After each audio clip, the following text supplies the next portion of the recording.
Khaliena Ould Rachid, bonjour. Bonjour. Quelle est la crédibilité d'un conseil de notables sahraouis téléguidé par le Palais Royal? Je ne suis pas tout à fait d'accord avec cette définition. D'abord, ce n'est pas un conseil de notables, et puis il n'est pas téléguidé par le Palais Royal. C'est un conseil royal qui représente l'ensemble de la société sahraoui, c'est-à-dire elle est basée sur essentiellement la proportionnalité tribale. Et la tribu est très représentative au Sahara. Ce conseil n'est pas un conseil élu, certes, mais c'est un conseil qui représente l'essence même de la société sahraoui. Ce sont des personnalités qui sont chefs de leur tribu, qui sont chefs de leur clan.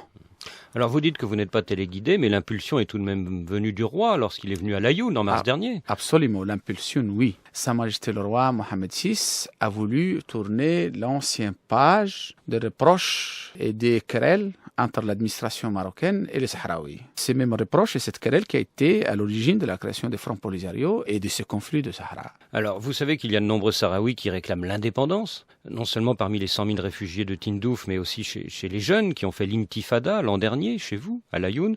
Alors, quelle est votre représentativité? D'abord, il n'y a pas 100 000 personnes à Tindouf. Et les Nations Unies viennent de le dire clairement. 90 000.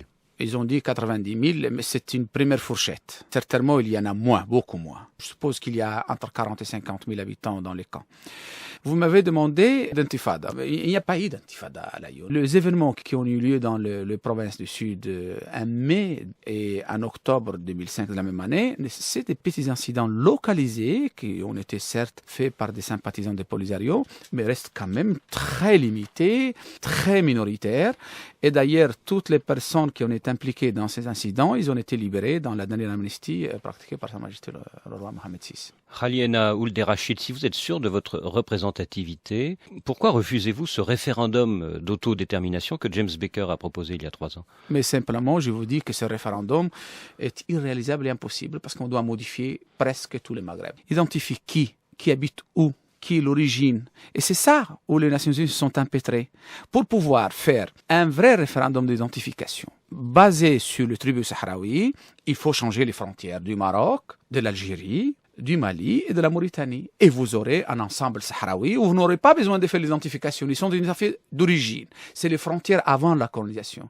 C'est l'espace territorial démographique où habitent les populations. Les gens de Ouadhibou, les gens des Zouerat, les gens de Tindouf, Taoudeni au nord du Mali, il faut faire voter tous ces mondes-là. Donc c'est pour ça que d'ailleurs les Nations Unies ont intérêt le plan Becker. Il est irréalisable. À la place de ce référendum, le roi annonce d'ici quelques mois un plan d'autonomie pour le Sahara et vous demande de lui faire des propositions. Est-ce qu'on peut imaginer un statut qui ressemble à celui de la Catalogne en Espagne, tout sauf la monnaie, la défense, les affaires étrangères? Oui, nous allons faire une autonomie à la marocaine, mais inspirée largement des expériences déjà vécues. Et certainement l'Espagne est un bon exemple. Ouais.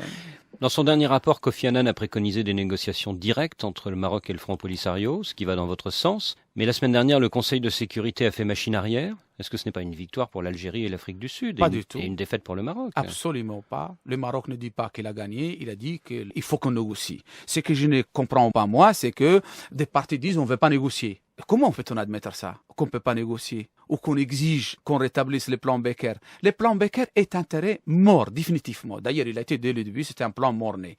Donc, négocions sur la base de cette autonomie. L'Algérie va sortir. D'abord, l'Algérie dit qu'elle n'est pas impliquée. Et moi, je lui dis, OK, contribuez à que nous dialoguons avec nos frères, qui sont chez vous, à Tindouf, ou à Alger. Soyez cool, je dirais aux Algériens, à nos frères. Est-ce que justement le Maroc n'est pas de plus en plus isolé face à une Algérie très riche en pétrole et soutenue aujourd'hui par l'Afrique du Sud? Non, l'Afrique du Sud est très loin de ces problèmes. Bon, ça, c'est une incompréhension due à la Coupe du Monde, des problèmes accessoires. Mais l'Algérie, oui, je suis content que l'Algérie soit riche. Et j'aimerais bien que cette richesse contribue à l'épanouissement et au progrès du Maghreb. J'aimerais bien que cette richesse n'aille pas à la ferraille et qu'il n'aille pas acheter plus d'armes. J'aimerais bien que l'Algérie soit un pays développé, que ce soit le modèle à suivre.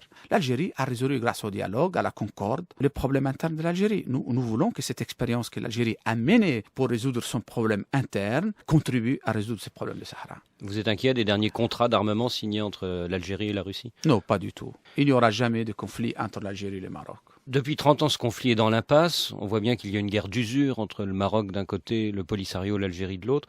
Est-ce que vous ne risquez pas de la perdre, cette guerre d'usure? Non, le mouvement des Polisario, il est là depuis 1976. Ses dirigeants sont depuis 1967.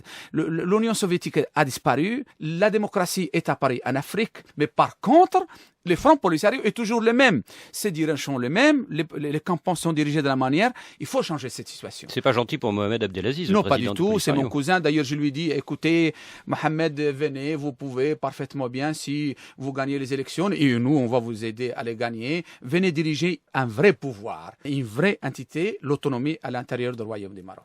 Khali Henna Ould et Rachid, merci.